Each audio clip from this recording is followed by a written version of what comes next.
저희가 녹화 시작 전에 그 얘기를 나눴어요. 국제법으로 다룰 사안들이 그렇게 예. 많을 줄 몰랐다. 근데 진짜 요즘에는 온 국민이 다 국제법 관련해서 전문가가 되시는 것 같습니다. 특히 한일 문제 네. 관련해서는 더 많이 알게 되고 더 많이 눈길이 예, 가게 되고 예. 그래요. 근데 그쵸. 오늘은 특별히 이 쥐소미아에 대한 이야기를 좀 네. 나눠본다고. 저는 사실은 이게 뭔지 몰랐어요.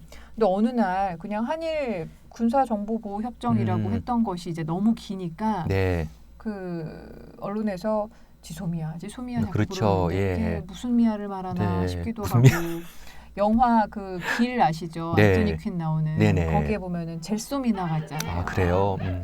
그 사람도 생각이 나고 지소미아 이게 뭡니까 도대체? 그러니까 전 세계적으로 체결되는 군사 보호 협정인데요. 군사보호협정. General Security of Military Information Agreement. 아, 그래서 이렇게 하고 있습니다. 지소미아 이렇게 얘기를 하고 있습니다. 네. 요즘 이제 그 일본의 그 반도체 소재 수출 그 제한으로 인해서 우리가 그 대응 조치로 이제 한일 간에 맺어진 군사 비밀 보호 협정을 파기하느냐 이런 문제가 있다 보니까 사실은 네. 수면 아래에 있었던 그 쟁점이 수면 위로 올라왔죠. 근데 체결될 때부터 문제가 많았습니다. 그러면 하나하나 좀 살펴볼게요. 이게 체결된 때는 지난 2016년이라고 네. 하고요. 지금 이것을 연장하느냐 마느냐, 그렇죠. 연장하느냐 아니면 계속 가느냐, 아예 파기하느냐, 예. 뭐 이런 이야기가 지금 네. 굉장히 의견 자체가 의견이 분분한데 네. 먼저 어떤 협정인지부터 하나하나 좀 예. 짚어보겠습니다.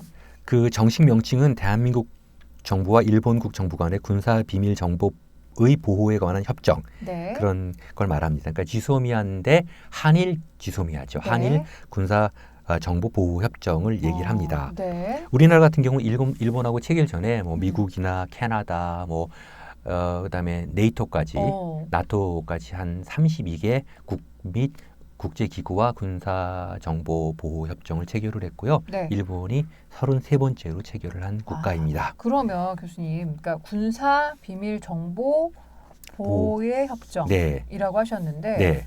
그러니까 한마디로 얘기하면 내가 음. 갖고 있는 군사 정보를 맞습니다. 너네랑 같이 공유할게. 공유한다는 소리입니다. 예. 또 이게 어떤 과정을 통해서 체결되었기에 체결되는 과정에서 좀 문제가 있었다라고 얘기를 하시는지요? 그러니까 이제 2010년 정도부터 계속해서 이제 미국의 권유로 일본이 제안을 해서 체결을 하자고 했는데 네. 2012년 정도에 이제 체결을 하려고 하다가 당시 이제 뭐 정치권과 또 시민사회 이런 데서 많은 우려를 표명을 해서 이명박 정부 때 체결을 못했고요. 그 다음에 여러 가지 우여곡절을 통해 갖고 2016년 11월 23일, 그러니까 박근혜 정부 거의 마지막 그 최순실 국정농단 사태가 아주 극에 달할 때 네. 그때 이제 서둘러서 체결을 하게 된 겁니다. 예. 그래서 네, 그런 부분들이 있어서 어떤 과정을 통해서 이게 체결이 되는 거죠? 체결 자체는 이제 뭐 한일 양국의 그 실무자들이 모여갖고 정본을 만들고 그 다음에 이제 그것을 서명을 해갖고 이제 양국 국가 원수가 비준을 하면은 체결이 되는 겁니다. 체결 자체는 뭐 그렇게 뭐 국회 동의를 얻어야 되고 국회 동의 문제는. 제가 헌법 제 60조에 이제 국회 동의 문제가 있거든요. 네. 이 문제가 계속 많았죠. 그러니까 헌법 제 60조 1항에 국회는 상호 원조 및 안전 보장에 관한 조약, 중요한 국제 조직에 관한 조약, 우호 통상 항해 조약, 주권의 제약에 관한 조약, 강화 조약이나 국가나 국민에게 중대한 재정적 부담을 지우는 조약 및 입법 사항에 관한 조약 체결 비준에 대한 동의권을 가진다. 그래서 이거는 이제 안전 보장에 관련된 조약이긴 하죠. 네. 근데 제가 알기로는 지금까지 32개 그 국 및 나토와 체결한 군사정보보호협정이 국회의 동의를 받지는 않았을 것으로 알고 있습니다. 네. 단지 이제 일본과는 특수한 관계를 가지고 있죠. 그래서 과연 이 문제가 국회의 동의를 받아야 되느냐, 받지 않아야 되느냐 이 문제들은 이제 국회에서 좀 논의를 거쳐야 되겠죠. 네. 이거에 대한 그 명확한 기준은 결국은 국회가 어떻게 요청하느냐에 따라 달려 있습니다. 뭐 이거는 되고 이거는 안 된다 이런 건 아니고요. 네. 단지 이제 여기서 하나 볼 것이 한일 그 군사보호협정 제 3조에 보면은 그 유효한 국내 법령과 이 협정에 따른 군사 비밀 보호 정보의 보호에 영향을 미칠 수 있는 모든 국내 법령 변경을 다른 쪽 당사자에게 통보한다 이렇게 나와 있어요. 제가 이 조항이 네. 조금 애매한 게 그러니까 국내 법령과 연계된다는 뜻입니다. 예. 보통의 경우에는 국제법은 체결되면은 그 자체로 기능하는 것이지 국내 법규와 연계되는 게 아니거든요. 네. 이거를 많이 이렇게 그 일반 심지어는 국회나 외교 당국자들도 가끔 오해를 하시는데 그 이제 국내법과 국제법은 전혀 다른 메커니즘으로 돌아갑니다. 그래서 제가 그 비엔나 조약법 협약 제 27조를 여기 지금 가져왔는데 거기 27조에 보면 어느 당사국도 조약의 불이행에 대한 정당화의 방법으로 그 국내법 규정을 원용해서는 안 된다.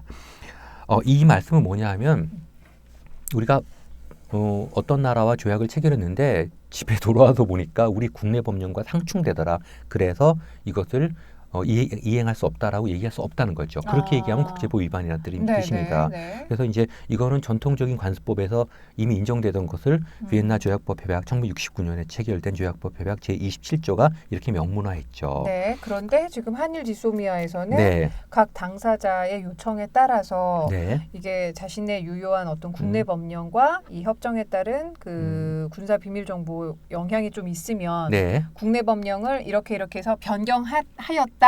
그것을 다른 쪽 당사자에게 통보해야 된다. 그러니까 제가 말씀드리는 거는 이 3조에서 보통 국내 법령 얘기가 국제조약에서 안 나오는데 국내 법령에 대한 명문의 규정을 뒀다는 거는 이 국내 법령을 체결할 수 있는 국내 법령을 이제 만들 수 있는 국회의 권한이 연결된다는 그런 의미가 지금 좀 있어요. 그렇기 때문에 이 문제는 한번 생각해 볼 여지가 있습니다. 결국은 사안의 중대성에 따라서 국회가 결정할 수 있는 문제들이죠. 네. 제가 이거를 딱 잘라서 국회 비준에 대한 동의를 받아야 된다, 안 받아야 된다는 그런 얘기는 못 드리겠는데요. 예. 이미 2016년 11월 13일이니까 17년, 18년 이제 얼마 있으면 3년이 되죠. 3년 동안 지내는 동안에 국회의 비준 동의, 국회 동의권이 아닙니다. 이게 많이들 실수하시는데 헌법 제60조가 얘기하는 거는 조약의 비준권, 최종 비준권자는 대통령이고 그 대통령의 비준권에 대한 국회의 동의권을 준 것인데 국회의 동의가 없다고 대통령의 비준이 무효화되는 건 아닙니다. 단지 국회의 비준에 대한 대통령의 비준에 대한 국회의 동의가 없으면 현실적으로 그 조약의 내용을 실현하는 데 좀 문제가 생깁니다. 왜냐하면 국회가 예산권을 쥐고 있거든요. 그리고 이행입법이라고 해서 이 조약을 실현하기 위한 또 국내 입법을 국회가 통과를 안 시켜주면은 사실상 조약 자체는 기능을 제대로 할 수 없기 때문에 그 문제가 60조 문제가 있는 건데요. 실제로 헌법 60조의 이 국회의 비준 동의권 이 문제는 우리나라 학설에서도 특별한 언급을 잘 안 하고 있어요. 교과서에서도 그렇고. 하여튼 그렇습니다. 그래서 국회의 비준 동의를 받아야 되느냐 안 받아야 되느냐는 조금 애매한 구석이 있습니다만은 이 한일 지소미아 제3조를 봤을 때는 국내 법령과 좀 관련이 있어서 그러니까 국회의 역할을 어느 정도 기대할 수 있는 맞습니다. 그런 근거가 될 수 있는 게 지금 3조에 나와 있다는 말씀이시죠. 그러나 이미 비준되고 실현되는 동안에 국회 동의 여부를 요청하지 않았기 때문에 그렇다면 일단은 이거는 조약은 체결돼서 지금 돌아가고 있는 조약이에요. 자, 굉장히 또 중요한 말씀해 주셨는데 흔히들 일반인들이 좀 착각을 하기 쉬운 게 대통령이 비준만 하면 다냐? 뭐 이렇게 얘기하시는데 다라는 거죠. 다예요. 그거는 우리가 얘기하는 것이 아니라 그 국제법의 기본 메커니즘이 그렇습니다. 그래서 전혀 다른 메커니즘으로 돌아갑니다. 그러니까 비준의 당사자는 대통령이라는 거. 그리고 그래서 이 비준에 대해서 동의를 하느냐 안 하느냐는 큰 문제가 아니라는 거죠. 단지 국회에 그러한 입법기관의 국민의 대표기관의 견제권을 가지고 특히 이렇게 중대한 조약에 대해서는 국회에 대해서 조약의 비준에 대한 동의 여부를 결정할 수 있는 권한을 주는 거죠. 이 문제가 예전에 왜 평양선언 그 비준 때문에도 그랬는데요. 그때도 양쪽 다 그 뭐 여야가 다 이해를 못하시고 이렇게 깜깜한 밤에 이렇게 뭐 잡는 식으로 말씀을 하시더라고요. 네, 알겠습니다. 그랬습니다. 비준에 대한 이야기 네. 또 자세하게 나눠봤고요. 자, 그러면 일단 2016년 11월 23일에 네. 지금 체결이 됐고 네, 이후 이제 3년이 가까워 오면서 네. 이것을 계속해서 우리가 뭐 연장을 할지 파기를 할지에 네네. 대한 이야기가 지금 굉장히 한일 관계가 복잡해지면서 예, 이 수면 위로 떠오르게 돼 있는데 구체적으로 네, 이 지소미아, 한일 지소미아가 어떤 내용을 담고 있고 어떻게 구성이 되어 있는지는 잘 모르겠어요. 그렇죠. 예. 그 논란의 중심에 있다는 건 알겠는데 네. 그래서 그 내용과 구성에 대해서 좀 교수님께서 확실하게 예. 짚어주시죠. 그 21개 조항으로 이제 구성되어 있거든요. 네. 근데 이 논란이 되는 법령이 사회적인 파급 효과를 갖고 있고 정치적인 문제가 생겼을 때 제가 하나 이렇게 부탁드리고 싶은 거는 NPT도 그렇고 국가보안법도 그렇고 네. 지소미아도 그렇고 네. 그냥 스마트폰에 딱 치면 나옵니다. 아하. 국가보안법 조항도 몇 개 안 돼요. 예. 근데 국가보안법에 대해서 갑론을박을 하시는데 음. 실제 조항을 보신 분들은 맞지가 않더라고요. 또 거기서 흔히 독소조항이라고 하는 것은 한두 개밖에 안 됩니다. 그 문제인 거고 NPT도 11개 조항 정도거든요. 그 중에서도 문제 있는 건 하나 정도입니다. 그러니까 이제 이걸 보시면 되는데 네.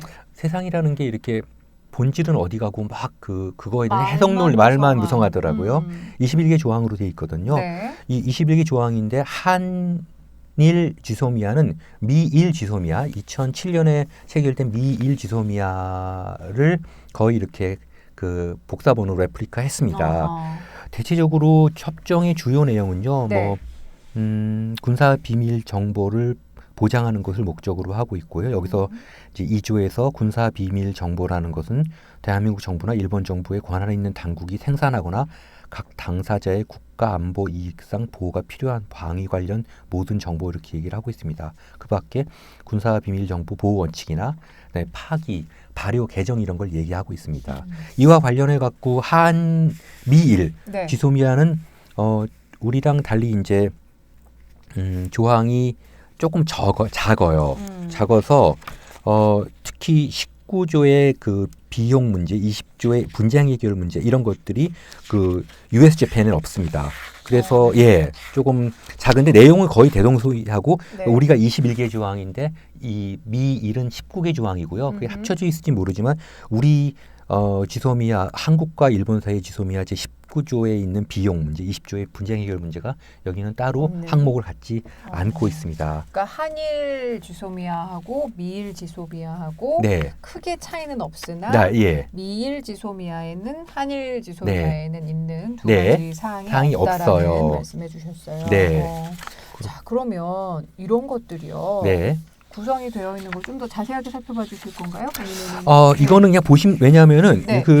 이제 오늘 논의될 것이 이 지소미아 자체의 그 내용은 특별히 뭐 군사 정보를 교류하는 그 기술적인 문제들이 많이 있기 때문에요. 네. 여기에 어떤 특별한 독소 조항을 발견하거나 그럴 건 없습니다. 어허. 이것을 둘러싼 그 환경의 문제고 이제 전체적인 전략의 문제이거든요. 네. 그리고 이제 뭐 파기하느냐 이런 문제이기 때문에 이게 뭐 법학과 강의가 아니라면은 네. 요 조항 하나하나를 제가 이렇게 좀 체크를 해봤는데 한영으로 또 비교를 하고 뭐 체크를 해봤는데 네. 뭐 이 자체에서 어떤 문제성이 있는 거는 이렇게 크게는 없습니다. 단지 일단은 이제 뭐 저희가 화면으로도 네. 이걸 좀 보여드릴 보여드리고 테니까 관심 있으시면 이건 어디서 찾으면 돼요? 그냥 인터넷에 치면 딱딱딱딱 나옵니다. 너무 쉬운 문제. 뭐 지금 갖고 계신 그냥 스마트폰만 치셔도 나오는데 이제 그 양국이 교환하고자 하는 군사 비밀 정보의 그 급이, 그러니까 탑 시크릿이라고 해서 국가 1급 비밀 정보를 제외한 정보들을 교환하게 돼 있는 거죠. 예. 네. 자, 그러면 내용과 구성은 저희가 좀 살펴봤고 이걸 근데 왜 체결하는 거예요? 각자 네. 보통 군사 정보는 네. 각국의 엄청난 기밀로 네. 알려져 있을 텐데 네. 이걸 지금 함께 공유하는 의미 그렇죠. 어디에 있을까요?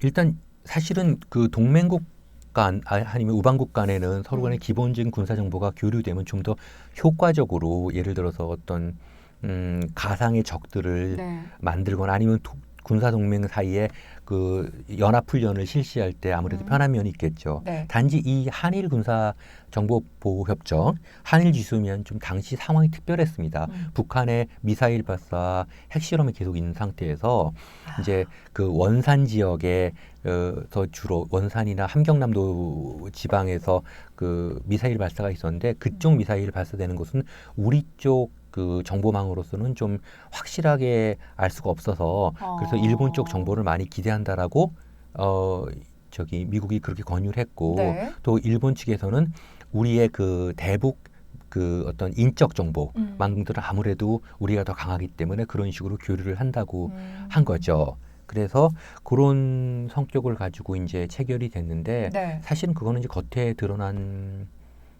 이유고 네. 사실은 그 한미일 그 삼각 동맹의 하나의 중요한 그 채널이겠죠. 네. 그게 그런 식으로 체결이 되어진 것 같습니다. 그렇게 해서 미일 간에 있고 한미 간에 있고 이제 한일 간에만 끈을 연결을 하게끔 네. 그렇게 그런 목적으로 체결이 된 것 같습니다. 그러니까 사실은 이게 우리나라의 그런 우리나라에도 물론 뭐 어떤 군사 정보로서의 네. 가치가 있겠지만 네, 미국이 이런 어떤 동북아에서 네, 어떤 군사 정보를 조금 원활하게 서로 그냥 알 수 있는 가장 중요한 그냥 키포인트가 될 것 같아서 네. 미국 입장에서 네. 제일 유용한 예, 정보가 아닐까라는 생각도 들고요. 그렇습니다. 근데 미국은 제가 생각하기에는 우리하고 미국도 일본과 미국 간의 군사정보보호협정이 체결돼 있었기 때문에 네. 사실 군사 강국이라는 거는 정보 강국이거든요. 그쵸. 그러니까 모든 정보가 사실 미국 중심으로 모여요. 근데 굳이 한일을 원한 거는 이 끈을 한미일이라고 하는 전통적인 삼각 동맹의 끈을 유지하고 동북아내에서 중국의 그 확장 정책을 중국을 견제하고 봉쇄하겠다는 의도를 강하게 내포했다고 생각합니다. 그렇지 않다면 네. 그냥 기술적인 뭐 2급 비밀 이하의 군사 정보가 교류되고 서로 간에 뭐 동맹국 사이에 원활한 그런 정보의 흐름이 있다는 자체는 그렇게 문제가 있는 건 아니니까요. 그렇기 때문에 32개국과 지소미아가 체결될 때 아무 어떤 뭐 사회적인 쟁점이 되지가 않았죠. 네네. 단지 최근에 문제 생긴 거는 아시겠지만 저렇게 우리에 대해서 적대적이고 불편하게 하는 일본과 과연 우방이라고 우리의 정보를 교류할 수 있는가의 문제고 이게 체결되자마자 또 이렇게 잘 돌아가진 않았어요. 일본 같은 경우에 네. 이 문제에 대해서 조금 뭐 우리가 요청한 정보를 또 주지 않은 것도 있고 또 그런 문제들이 있습니다. 그래서 이거를 과연 그렇게 할 것인가 그런 문제가 있죠. 네. 그러니까 일단 한미일 3국이 가느다랗지만 어떤 끈이라도 갖고 있는 것과 네. 그렇지 않은 거는 네. 어찌 보면 동북아에서 미국이 네. 자리매김할 때도 다르겠죠. 예, 좀 다른 예. 상황일 테니까. 그러니까 다시 말씀드리지만 미국을 중심으로 한미, 미일은 다 돼 있어요. 네. 근데 이제 한일 간에 그럼 미국이 사실 정보 채널을 다 쥐고 있는 건데 예. 그 한미일 동맹의 이제 마지막 하나의 그림이 아니었을까. 네. 전통적인 부분들이죠. 예. 중국의 확장에 대해서 굉장히 미국이 지금 견제하고 있으니까. 두려워하고 있으니까 그렇게 되는데 과연 어느 정도까지 이 한일 지소미아를 이해하고 그 다음에 우리가 받아들일 수 있을 것인가 이런 문제들은 좀 네. 고민이 있습니다. 예. 자, 일단은 내용은 그렇고요. 근데 지금 이제는 이야기가 나오고 있는 게 방금 잠깐 언급해 주셨지만 한일 관계가 이렇게 껄끄럽고 네. 불편한데 네. 이런 군사 예. 정보 보호 협정을 왜 다시 우리가 연장을 해야겠어? 네. 라고 연장 불가 파기 예. 쪽으로 향하시는 분들이 의견을 향하시는 분들이 계시고 아니야 그래도 동북아 안정을 위해서는 우리가 네. 이 가느다란 실 네. 갖고 있는 게 가느다란 실이죠. 어. 정확한 표현하셨어요. 네. 그런 실 갖고 있는 게 나아. 그리고 또 조금 더 과격하게 보시는 분들은 이거 미국의 의견에 반하는 거 아니야? 네. 우리가 네. 지금 우리 이속 챙기자고 혹은 우리 의견 내세우자고 네. 그렇게 파기하자고 얘기하는 게 괜찮아?라고 네. 우려하시는 분들도 그쵸. 계시고요. 예. 양쪽의 네. 주장과 좀 허와실 네. 살펴보면 좋겠습니다. 아니 국민 여러분께서 굉장히 이 문제에 대해서 관심도 많으시고 우려가 크신 것 같아요. 네. 근데 21조에 보면은 네. 그 이 협정을 파기할 수 있는 게 아니라 우리가 특별한 얘기가 없으면은 양쪽 다 연장되는 거고 매 1년마다 갱신하게 돼 있는데 특별한 언급이 없으면 자동 갱신이 되는 거고 90일 이전에 종료 통보를 하면은 종료가 되는 것입니다. 네. 그래서 그 90일 이전이 8월 24일이에요. 맞아요. 예, 왜냐면 11월 23일 날 체결을 했기 때문에 네. 8월 24일이 그 90일 전에 통보를 해야 되기 때문에 오늘로부터 한 열흘 후까지는 네, 정부가 네. 결정을 해야 됩니다. 네. 저는 오늘 뭐 이거를 파기해야 된다, 뭐 연장해야 된다 그런 문제에 대한 말씀을 드리고 싶지는 않아요. 왜냐하면 그거는 여러 가지 전략적 구도 그리고 돌아가는 상황을 봐서 우리가 결정할 문제니까. 네. 또 지소미아는 운용에 따라서 좀 운영의 묘가 있고 그렇습니다. 문제는 이것을 주도하고 있는 미국이 한일 지소미아를 어떤 관점에서 바라봤는지 예. 우리 또 데이터 중요하지 않습니까? 그렇죠. 네, 이거 주장보다 궁금해요. 데이터를 예. 우선 얘기를 드리려고요. 네. 네, 아주 이게 그 권위 있는 데이터들인데요. 그 한일 지소미아가 처음으로 굉장히 체결 문제가 나왔었던 2012년도 얘기예요. 이게 Council on Foreign Relations라고 뉴욕의 유명한 어떤 그 국제관계 포럼입니다. 네. 아주 그 미국 정부의 외교정책 결정에 결정적인 영향을 미치는 그 카운슬 포럼인데 여기서 2012년 7월 23일자로 Japan South Korea Relations 그래서 Time to Open Both Eyes 한일 뭐 아마 Japan South Korea는 아마 ABC 순서로 대로 그래서 재팬을 먼저 넣을 겁니다. 오해하지 마십시오. 알겠어요. 네. 그리고 우리가 여기 South Korea라고 했으니까 네. 그다음에 Time to Open Both Eyes 두 눈을 열 때다. 이래서 여기서 이제 인터넷에 보시면 나옵니다. 네. 그래서 이제 조금 그리 짧지 않은 얘기를 그 한일 지소미아 체결에 대해서 얘기를 했습니다. 당시 우리 정부가 이명박 정부가 이걸 체결하려고 하자, 그다음에 뭐 정치권과 당시로서는 이제 야당이죠. 지금 여당이 된 네. 민주당 쪽과 이제 시민단체에서 많은 반대를 했는데 그 문제에 대해서 미국이 뭐라고 얘기를 하냐면은 예. 여기 화면에 지금 나올 거예요. There is an old Russian proverb 이렇게 얘기하고 있습니다. 지금 that applies to current Japan-South Korea relations. 그래서 한일 간의 관계, 현재 관계에 적용할 수 있는 아주 오래된 러시아의 격언이 있는데 네. Forget the past, lose an eye. Dwell on the past, lose both eyes. 이게 무슨 소리냐면은 과거를 잊어버리면 한쪽 눈을 잃지만 과거에 집착하면 둘을 다 잃는다. 이런 뜻이에요. 그러니까 그 소리는 뭐냐면 지금 여기 나와 있는데 이제 일본 같은 경우는 여기 뭐 the Japanese are eager to forget the past. 일본 사람들은 과거를 잊으려고 하는데 반대로 while the Koreans seem unable to see beyond it. 한국 사람들은 그것을 넘어설질 않으려고 못하는 것 같다. 네.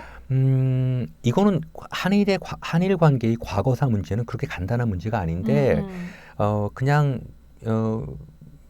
이 지소미아를 체결하기 위해서 이 정도 표현을 쓴 거예요. 네. 그것도 미국의 그냥 필부가 아니라 미국 워싱턴의 외교정책 결정에 가장 어떻게 보면은 그 수면 아래에 영향을 미치는 이 외교 포럼에서 네. 이런 식의 얘기들이 나옵니다. 그러니까 한국은 그만큼 한국은 잘못하면 과거사의 발목을 잡혀 있다 두 눈을 다 잃을 수 있다.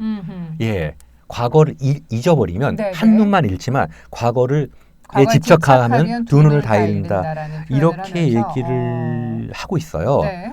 그래서 우선은 미국이 여기에 어떻게 보면 이 판의 주연인 미국이 이 한일 지소미아를 바라보는 눈이 일단 이렇게부터 시작을 하는데요. 그것은 지금 한일 간의 가장 큰 쟁점인 한일 과거사의 문제와 연결이 돼 있어요. 예. 자, 그러면 네. 이 지금 이게 굉장히 유력한 정보, 그러니까 그 해외에서의 그 관계성을 말하는 네. 그런 문서에서 그러니까 한일 지소미아 협정이 체결되기를 바라는 마음에서 맞습니다. 만들어낸 문건이라고. 예, 그러니까 공식 문건은 아니에요. 아하. 그쪽의 입장에서 하나의 칼럼처럼 나온 건데 네. 사실은 Council on Foreign Relations의 입장을 어느 정도 대변한다고 볼 수 있고 그 행간에서 지금 현재 미국의 입장을 당시 네. 그러니까 컨템포러리 당시 2012년 중요합니다. 그때 막 한일 지소미아가 추진될 때예요. 네. 이제 꺾였지만 예. 그때 얘기입니다. 근데 그렇게 치면 이거는 지금 역사 인식 자체가 미국이 그러니까 일본이 우리에게 갖고 있는 역사 인식을 미국이 대변한 그대로 거죠. 받아들이고 그럼요. 대변한 네. 꼴이네요. 맞습니다. 지소미아의 시작부터 이런 미국의 입김이 있었던 거군요. 네네, 그러면? 맞습니다. 이걸 보면 나옵니다. 네. 그렇게 해서 우선은 시작할 때 미국이 어떤 입장이었는가 그렇게 이제 볼 필요가 있죠. 네. 자, 그러면 이 한일 지소미아가 이제 시작이 되던 당시에 네. 미국에서의 우리 역사 인식 자체가 한국 니네 좀 네. 이제는 과거사는 빨리 봉합을 하고 네. 같이 미래로 가라. 미래로 가자. 네. 그러기 위해서 이런 지소미아를 네. 협정을 체결을 해라. 네, 그런 거죠. 약간 이런 식의 아까 칼럼을 읽어주셨어요. 그러면 지금 현재 이제 2019년 8월에는 네. 그때 그렇게 시작할 때 태동할 때 이런 느낌으로 시작이 됐던 한일 지소미아에 대해서 네. 이제 우리나라 사람들이 안 되겠어. 한일 관계 너무 지금 극단적으로 짜증나. 일단 네. 이렇게 뭐 같이 하고 있는 거 하기 싫어하고 이제 지금 그러니까 계약이란다. 체결의 연장을 네. 안 하게 되면 어떻게 될까라는 네. 이야기들이 지금 굉장히 많이 많이 나오고 나오죠. 있거든요. 우려하시고. 네. 거기 보면은 이제 최근 거를 제가 찾아봤더니 네. 그 이제 조선일보 8월 9일자 보도인데요. 미국 그 랜드 연구소 굉장히 유명한 띵크탱크죠. 외교 전략 관련. 거기 브루스 베넷이라고 네. 이제 뭐 지한파 펠로우인데 한국을 뭐 120차례 정도 방문한 이 사람의 얘기를 그 조선일보에서 보도를 한 겁니다. 네. 제목이 미 싱크탱크 지소미아 파기되면 미군 철수 동맹 해체로 이어질 수도. 네, 이거 완전히 협박했습니다. 지소미아 폐기에 대해서 반대하는 입장으로 완전히 반대인 거죠. 예. 여기 보시면은 브루스 베넷 선임 연구원은 지난 8일, 그러니까 8월 8일자 한일 군사 정보 보호 협정이 파기되면 다음 수순은 미군 철수와 동맹 해체가 될 수 있다.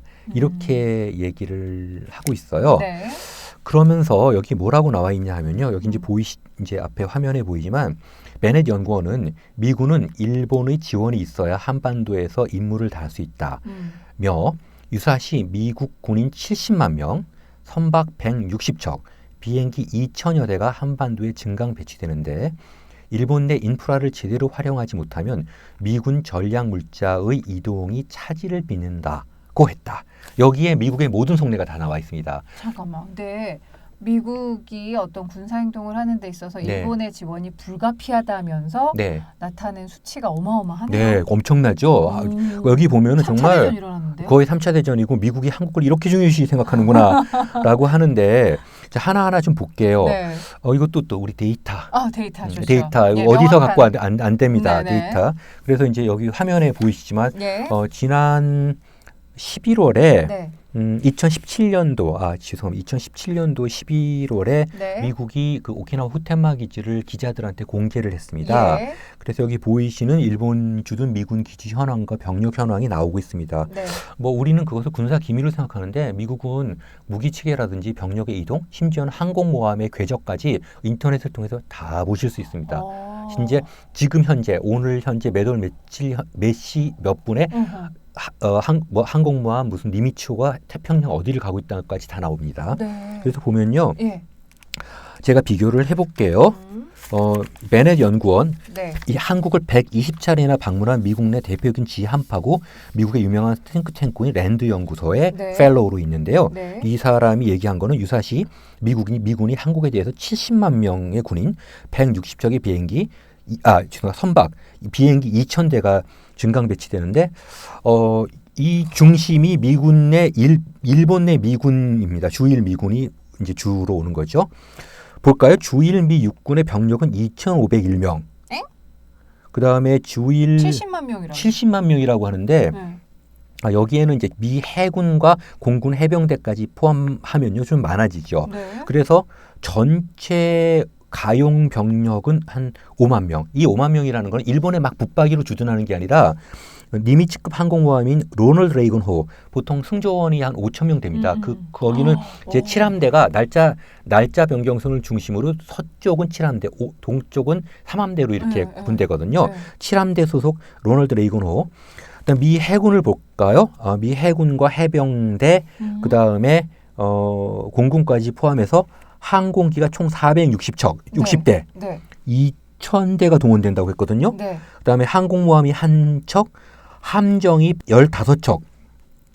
여기에는 160척의 함정이 동원된다고 했고요. 원자력 잠수함이 3척. 여기 항공기에는 전투기만이 아니라 심지어는 수송기, 정찰기,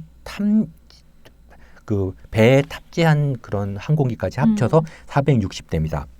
자, 우선 우리가 이 양쪽, 이거는 제가 어디서 이렇게 막 짜집기한 게 아니라 미군이 제시한 거예요. 네, 미국 베넷 연구원이 랜드 연구소에서 제시한 정보고, 그 다음에 미국이 제시한 공식적인 통계들이거든요. 차이가 너무 많죠. 나는데요? 제가 베넷 연구원 말대로라면 네. 지금 유사시에 네. 미국 군인이 70만 명이 와야 돼요. 네. 근데 지금 현재 일본에 주둔해 있는 군인이 몇천 명? 육군 2,501명 이렇게 나와 있습니다. 나머지 해군, 어디서? 해병대, 공군, 그 다음에 일본 기지를 중심으로 제7함대 소속 다 합쳐도 그러니까 간접적 가용 병력이 5만 명 정도거든요. 지금 저희가 지금 잘못 알고 있는 거 아니에요? 아닙니다. 여기 그대로 조선일보에 보십시오. 그러니까 8월 김은중 기자 보도로 딱 나와 있습니다. 일본의 지원이 있어야 한반도에서의 임무를 다할 수 있다며 네. 유사시에 미국 군인 70만 명, 선박 160척, 비행기 2천여 대가 한반도에 증강 배치가 되는데 네. 일본 내 인프라를 제대로 활용하지 못하면 미군 전략 물자 이동이 차질을 빚는다. 그러니까 이게 일본에서도 오고 뭐 미국 본토에서도 오고 이런 식으로 해야 되는 상황이라는 거잖아요. 근데 이거는 우선은 미국 본토 병력이 동원된다면 미군 병력이 막 200만 명 좀 안 되는데 전 세계에 70만 명이 동원된다는 건 미국 전력의 3분의 1 이상이 지금 한반도에 집중되는 거거든요. 미국 전략 개념상으로도 불가능하고 둘째 이 정도의 그 전면전을 수행하기 위해서는 상원의 인준을 받아야 되고 하원에서 예산을 통과시켜줘야 되는데 지금 미국이 이런 정도의 거의 3차 대전급의 전쟁을 지금 치룰 것인지 지금 최근에 월남전 이후에 미국의 전쟁 양상을 보면은 가장 라이트하게 치고 들어가거든요. 해병대 1개 여단 정도로 가고 있는데 그러니까 이거는 도무지 말이 안 되는 거예요. 제가 조금 이런 걸 보면서 화가 나는 건 뭐냐면 이 사람들 특히 미국에서 우리나라에는 전략 전문가도 국제법 전문가도 없다고 생각을 하는 거예요. 마치 예전에 어린애가 울면은 너 이러면 호랭이 나와 아파트에서 강남 타워팰리스 사는데 너 호랭이 나올 거야 이런 정도로 그러면 애가 울음을 떡 그치고 꽃감이 어떻고 이런 정도 차원이거든요. 그러니까 예전 같으면은 그냥 미국에서 이렇게 딱 얘기를 하면은 야, 뭐 미군이 이러는데 우리가 그렇대. 우리가 지금 미국의 지원을 안 받으면 어떡해. 군사동맹은 굉장히 중요하죠. 어느 나라건. 그런데 이렇게 얘기한다는 게 뭔가 저는 이 문제를 옳다 그르다를 떠나서 우선은 팩트, 통계가 너무 달라요. 이것도 미국 거고 이것도 미국 거예요. 그러니까 지금 가용할 수 있는 미군이 뭐 물론 진짜 유사시 대한민국을 중심으로 해서 전쟁이 터진다고 했을 경우에 이렇게 뭐 집중해서 온다라는 거를 강조하기 위해서 이렇게 베넷이라는 사람이 설명을 한 건지 모르겠지만 설명을 한 거예요. 그러니까 이 이야기만 들었을 때는 야 진짜 지소미아 파기되고 한일 간에 뭔가 군사 정보 협정이 잘못되면 이 전략 그 어떤 문제에 있어서 굉장히 우리가 고립된다. 안보적으로 잘못되는구나라는 생각이 들게끔 지금 이야기를 하는데 사실 그럴까요? 그러니까 여기 지금 뭐 화면에서 보신 이 상황을 보고 우리가 구체적으로 제가 이거 다 그 미국에서 제시한 정보 이렇게 두드렸습니다. 전자기능 두드려서 했는데 뭐 탄수하셨어요? 탄수죠. 제가 계산을 못 해갖고 근데 현재 이런 상태인데 어디서 70만 명을 동원하고 어디서 비행기 2,000대가 날아오는지 그러면은 현재 미군이 그 제7함대에서 한반도에 동원할 수 있는 가용 항모가 3척이거든요. 3척을 다 동원한다고 하더라도 이게 말이 안 나오는 숫자인데 이것도 미국 정보고 이것도 미국 정보가 공식적으로 이거는 연합뉴스고 이거는 그 조선일보 보도를 통해서 나온 거예요. 근데 이게 왜 이렇게 틀리죠? 그러니까 베넷 연구원 생각에는 이거를 근데 제가 조금 화가 나는 건 우리나라 전문가라고 하는 사람들이 이거를 확대 재생산하는 사람들이 있어요. 그다음에 여기 보면 이제 얼마 전에 해리스 주한 미국 대사가 또 얘기를 한 게 있거든요. 이것도 중앙일보 2019년 8월 2일자 보도입니다. 예. 해리스 주한미국 대사 중국은 한국을 지켜주지 않는다. 뭐라고 말씀을 하셨냐 하면 우리의 그 미국 대사께서 네. 부임 직전까지 태평양 사령관으로 가로치고 네, 이분이 미군 태평양 사령관을 거치셨죠. 지소미아 성사를 위해 노력했기에 이 문제를 잘 알고 있다. 나는 지소미아가 한일 간 군사협력의 성숙도를 보여주는 사례라고 믿는다. 미국과 한국, 일본의 국방 안보 관련 정보 공유 역량이 향상된다는 점에서 중요하다라고 생각한다. 그렇게 얘기를 했거든요. 그래서 이분들 얘기들 보면은 이 지소미 한일 간의 지소미아가 한미 동맹을 유지하게끔 하는 굉장히 중요한 그라운드라고 얘기를 하시는데 네. 제가 얘기하고 좀 문제를 제기하고 싶은 거 뭐냐면 2016년 11월 23일 전에는 그럼 어떻게 했죠? 우리 한미 동맹이 그러니까. 1940년부터 시작해서 특히 네. 1954년 초에 한미 상호 방위 조약이 체결된 이후로는 아주 끈끈한 혈맹으로 지금까지 왔는데 네. 2016년 전까지는 뭐 했다는 소리예요? 동맹이 아니었나요? 그러면은 그 한일 간의 지소미아가 만일 파기되면 동맹 관계 끝나는 건가요? 우리의 그 정말 피로써 맺어진 한미 동맹이라는 게 이렇게 약한 건가요? 네. 이것도 한미 관계가 한미 지소미아가 끊어지는 게 아니라 한일 지소미아가 끊어진다는 이유로 이게 이렇게 돼야 되는지. 그래서 이 하나하나를 보면은 네. 그냥 일리가 있고 일리가 있는데 미국이 얘기한 세 가지 정보를 통합해 보면요. 네. 이렇게 나오네요. 그래서 제가 오늘 말씀드리고자 하는 건 제 입장이 아니라 네. 또는 정부가 충분히 생각하실 수 있을 테고 제가 만약에 정책 당국자 하더라도 8월 24일까지 에이 화나 일본하고 너희 없어 이렇게 얘기할 문제는 아니에요. 예. 동맹 관계는 중요하기 때문에. 네. 그렇지만 이렇게 너무나 다른 해석과 그다음에 수치적인 그런 다른 통계가 나오고 있는데 이거는 이런 뭐 어떤 정책적인 판단의 근거를 넘어서서 너무 네. 한국을 무시한 게 아닌가. 아하. 타워팰리스에 사는 조그만 애기한테 호랭이 나와.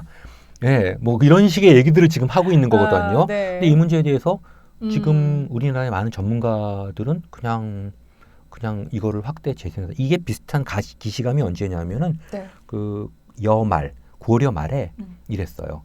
그 원나라가 사실상 굉장히 전 세계 전략에서 세력을 잃고 있는데 계속적으로 정보 통제를 하면서 가짜 뉴스를 흘렸습니다. 고려에 대해서. 너희 아직까지 우리는 강성해. 까불지 마. 니네들 뭐 이렇게 해도. 근데 나중에 보면 쌍성총관보 회복되고 이럴 때도 원나라가 출병을 못 해요.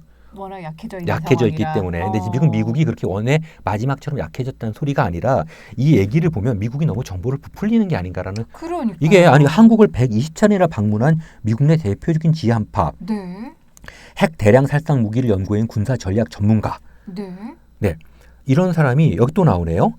그는 예. 지소미아가 파기되면 한국에서 주한미군 철수 등을 요구하는 주장이 나올 것. 근데 또 어떻게 해석해요? 이거는요 제가 해석하는데요. 예. 여기에는 가로치고 지소미아가 파기되면 한국에서 주한미군 철수가 아니라 미국에서 한국 내 주한미군을 철수하자는 요구가 나올 것이다. 그러니까 이건 또 하나의 위협이죠. 니네가 이런 식으로 하면은 미국에서 아마 주한미군 뺀다는 얘기가 나오는 거지. 근데 여기 지금 조선일보의 보도의 뉘앙스를 보면은 네. 또 반미파들이 네. 미군 철수 주장할 거다라고 얘기를 그런 식의 느낌으로 보여요. 왜냐하면 조선일보가 이걸 몇 번 리뷰하면서 이런 걸 몰랐을 리가 없는데 네. 이걸 이렇게 애매하게 한국에서 주한미군 철수 그렇게 그게 익히기를 아니라 원하는 것 같아요. 지금. 그러니까 네. 제가 보기에는 가로치고 미국에서 주한미군 철수를 요구한 이게 더 이상 한국 지켜줄 필요 없다라고 그렇게 얘기한 입장 같아요. 네. 그렇게 보이는데 어쨌든 간에 주한미군을 볼모로 잡고 계속 있는데 지금도 미국의 입장은 뭐냐면 우리가 너희를 지키기 위해서 얼마나 많은 돈을 쓰고 얼마나 옛날에 피를 흘렸는지 알아라고 얘기하는데 어떤 나라도 남의 나라를 지키기 위해서 돈을 쓰거나 피를 흘리지는 않습니다. 그렇죠. 자신들의 전략적 이해 때문에 그렇죠. 미군이 주둔하고 우리도 전략적 이해 때문에 미군을 또 허용하는 거죠. 네. 그래서 양측 간에 소위 타겟했을 때 가성비가 맞고 그랬을 때 동맹관계가 나오는 거죠. 동맹관계가 형성되고 유지되는 건데요. 예. 그거는 좀 아닌 것 같아요. 미국이 주장한 그런 식의 뭐 너희를 위해서 돈을 쓴다. 이번에 방위비 분담 그렇지 않습니까? 지금 한 5배, 6배까지 얘기하는데요. 그 사실은 6조 이상을 지금 1조 3천억 정도 쓰거든요. 우리가 네. 공식적으로. 네. 근데 1조 3천억이라는 거는 무기 거래나 이런 무기 수입은 아니에요. 무기 수입은 우리가 지금 사우디보다 많이 하지 않습니까? 미국 네. 무기를. 그 평택 기지나 미군의 주둔 비용입니다. 근데 이렇게 올라가면 이제 어떤 사태가 벌어지냐면요. 동맹과 관계가 느슨해지죠. 그걸 마치 그 한국 내 뭐 좌파 세력이 그러는 게 아니라 어디서 제일 먼저 반응이 오냐면요. 여의도에서 와요. 소위 그 파이낸스에서 증권, 금융 이런 데서 벌써 미국으로부터 이탈하기 시작합니다. 그러니까 뭐 쉽게 말하면 거기 반미파가 있는지 네. 그게 아닙니다. 그러니까 그 동맹 관계를 통해서 그 증권이나 투자 이런 식의 파이낸스에서 제일 먼저 예민하게 이 문제를 받아들입니다. 그래서 예전에 그 2000년대 초반에 한참 뭐 반미 문제 있을 때도요. 그 시원은 사실은 그 이런 뭐 흔히 뭐 무슨 반미 뭐 정치권이 아니에요. 네. 예. 금융권에서 먼저 나옵니다. 우선 돈 버는 사람들이 제일 예민하잖아요. 네. 미국의 달러 가치를 봐요. 미국이 그때 엄청나게 돈 썼거든요. 이라크에서. 그러니까 그 돈을 쓰다 보니까 미국 경제가 많이 흔들렸었거든요. 네. 달러 가치가 떨어지면서 네. 달러 인덱스를 보면서 전 세계 금융권에서 미국으로부터 이탈했고 당시 그런 식의 상황들이 런던에서 전후 최대 50만 명의 시위로 나선 거죠. 순진하게 미국 싫다가 아니에요. 누가 네. 미국 싫어해요. 네. 예, 미국 근데 그게 아니라 이제 그런 흐름을 뉴욕이나 워싱턴의 흐름을 봤을 때 그런데 여기 이런 상태를 보면 어떻게 하냐라는 게 있습니다. 자, 그러면 네. 지금 이 지소미아에 대해서 자세하게 말씀을 나눠주셨는데 네. 일단 미국의 입장은 여러 가지 것들 지금 근데 저는 이게 조선일보여서 그리고 네. 본지 전화 인터뷰라고 본지 해서 전화 인터뷰. 예. 그러니까 뭐 사실은 베넷 박사와 직접 이야기를 나눠보면 가장 좋을 것 같긴 해요. 네네. 그러니까 어떤 취지로 네가 지금 이런 숫자를 부풀려서 얘기한 건 아닌지. 이메일 한번 제가 보내볼까요? 한번 여기 해봐주세요. 예. 왜냐면 바로 아니 여기 바로 연결할 수 있어요. 하고 바로 예. 연결될 수 있어요. 아니면 전화를 한번 하던지. 네, 난 저는 도대체 이거 말이 안 된다. 팩트 체킹을 좀 해보고 싶어요. 제가 그러면은 네. 친구들한테 한번 얘기를 해갖고 네. 한번 해볼까요? 다음 시간에 요 부분을 네. 가지고 좀 얘기를 나눠보면 좋을 것 같아요. 좋을 것 같습니다. 예. 한번 뭐 휴가가 있을 수가 있는데 마크나 뭐 등등. 네. 근데 문제는 이거 예. 저는 팩트 체킹을 좀 해보고 싶어하는 생각이 네. 들고 근데 지금 일단 이 보도의 내용만 봐서는 한일 지소미아가 폐기가 되면 네. 일단은 이 한미일 군사 공조에 있어서 네. 뭔가 커다랗게 엇박이 날 것 같은 네. 그런 뉘앙스로 네. 읽힌단 말이죠. 네. 근데 이게 실제로 맞을 것인지 네. 그쪽을 조금 더 생각을 예. 해보려면 정확한 팩트 체킹이 돼야 될 것 같은 생각이 예, 팩트 체크가 들어요. 있어야 되고 한국으로 네. 다시 돌아오면 전략 구도 자체가 지소미아가 체결된 거는 미일 지소미아하고 거의 동일한 내용으로 체결됐기 때문에 제가 뭐 여기 여러 가지로 구체적으로 비판하시는 분들도 있고 괜찮다는 분들도 있지만 네. 이 내용 21개 조항 내용 자체에서 어떤 독소 조항이 보이지는 잘 않아요. 아하, 제가 예. 근데 문제는 그 체결되던 당시가 누굽니까? 박근혜 것도 제일 마지막 시기에, 상황이 있잖아요. 네. 서둘러서 체결됐고 당시가 이제 최순실 국정농단이 막 이제 올라오던 때이기 때문에 지소미아가 체결되는 자체에 대해서 사실 신경을 못 썼거든요. 과연 그런 상황에서 체결된 것이 얼마만큼 효과적으로 우리의 안보와 한미동맹 그다음에 이런 전체적인 전략 구도에서 긍정적으로 움직일 수 있을 것인가는 한번 사회적 논의를 거쳐봐야 되는 게 아닌가 네. 그런 생각은 있습니다. 요사 자체로는 문제가 없고요. 예. 그리고 하나 이제 일본에서 당 체결될 때 네. 굉장히 놀랐어요. 이 지소미아는 남기 한반도에서의 전시 상황을 전제로 한 거거든요. 그래서 일본에서 당시에 그 한국에 그 문제를 던졌을 때 한국이 저렇게 덥석 받을 거라고 생각은 안 했는데 덥석 받았습니다. 그래서 네, 네. 일본 내에서 용기 있는 결정이다. 전쟁을 각오하지 않고서는 하기 힘든 용기 있는 결정이라고 얘기를 했는데 네. 어떤 정보도 다른 나라의 정보를 협조는 할지 모르지만 믿을 상황은 아니죠. 왜냐하면 정보는 사실은 로 데이터가 해석돼서 나오지 않습니까? 네, 네, 네. 제가 자꾸 로 데이터를 보여드리려고 하는 게 제 해석을 여기다 깔아놓고 싶지가 않아서요. 그러니까 저희가 이 국민들이 일단은 뭐 우리 알 권리 네. 하는데 사실은 자꾸 보고 싶은 것만 보는 게 큰 그렇죠. 문제예요. 예. 그래서 어떠한 정보를 정말 정확하게 교수님 가지고 오시는 국제법이면 국제법의 정말 로 데이터 자체를 보면서 네. 우리가 판단할 수 있는 상황은 갖고 예. 있거든요. 그 네. 정도의 지력은 갖고 네. 있으니 자꾸 휘둘리지 말고 이걸 보고 좀 정확하게 판단을 해보자라는 그런 의미에서 저희가 좀 이 시간에 예. 마련을 하고 있는데 이렇게 들여다 볼 수 있게 도와주시는데도 에이 이용중 빨갱이래 이러고 넘기시는 분들 할 수 없죠. 그러지 뭐. 마세요.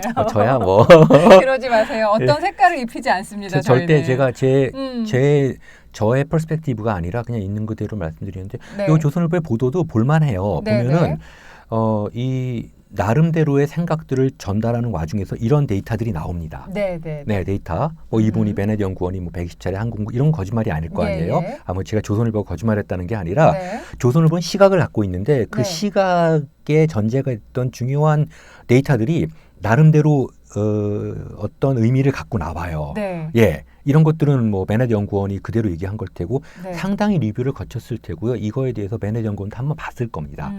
예, 이쪽을 보고 그랬으니까 그걸 이제 이렇게 서로 합의를 한 상태에서 이거를 보도하는 네. 거기 때문에요. 네. 이것도 그렇고요. 근데 자꾸 행간이 읽히게 만들어요. 행간이 읽히죠. 근데 그러니까 이제 행간이 읽히는 게 저는 굉장히 마음에 안 들어요. 맞습니다. 그래서 그냥 이렇게 드리면 되는 거고 네. 이제 어떻게 할지는 이 데이터 분석을 가지고 정부가 결정할 문제들이고 1년 단위로 연장하는 거기 때문에 네. 뭐 당장 1년 가지고 문제가 생기는 건 아닌데 당시 2016년 당시 상황을 봤을 때 저렇게 체결된 조약이 우리가 지금 벌컥 뒤집어졌을 때 체결된 조약이 과연 잘 이렇게 기능할 것인가 이 문제에 대해서는 좀 고민을 해봐야 될 것 같습니다. 알겠습니다. 네.